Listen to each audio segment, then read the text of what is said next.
আসসালামু আলাইকুম, myself Zidane Hossain and welcome to my another blog. আজকের ব্লগে তোমাদের স্বাগতম। এটা আমাদের সেকেন্ড ব্লগ। কালকে আমরা আমাদের ফার্স্ট ব্লগটা আপলোড দিয়েছি, করি আপনাদের ভালো লেগেছে। আমার আশা করি সেকেন্ড ব্লগে আপনারা সাপোর্ট করবেন। এই আজকে ব্লগের টপিকটা হলো, আজকে আমাদের ব্লগে আমরা র্যান্ডম দুটা মানুষকে খুঁজবো। আজকে 500 বা 1000 টাকা অফার করে বলবো সে 500 বা 1000 টাকার জন্য কি সে তার ভাই বা বন্ধুকে থাবা মারতে পারবে কিনা। আমাদের সাথে থাকো। চলো গাইস, তাহলে যা যা কাউকে পাওয়া যায় কিনা।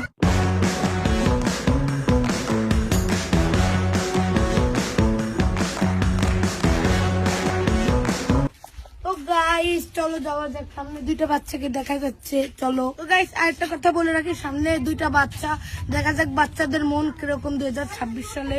ভাই শুট করা যাবে? হ্যাঁ যাবে, কিন্তু কি দিয়ে শুট করবে সেটা আমরা পরে বলি। শুট করা যাবে? এটা হ্যাঁ যাবে। টাকার জন্য তোমার ভাইকে থাবা মারতে পারবা? হ্যাঁ, এটা আমার ভাই। मेरा भाई तू मेरी जान है। টাকার জন্য হ্যাঁ, এবার 1000 টাকা দিন। আমাকে 1000 টাকার জন্য চর মারতে পারলে? এই নে, তোর 500 আমার 500 ভাগ করে নেবো। আমার টাকা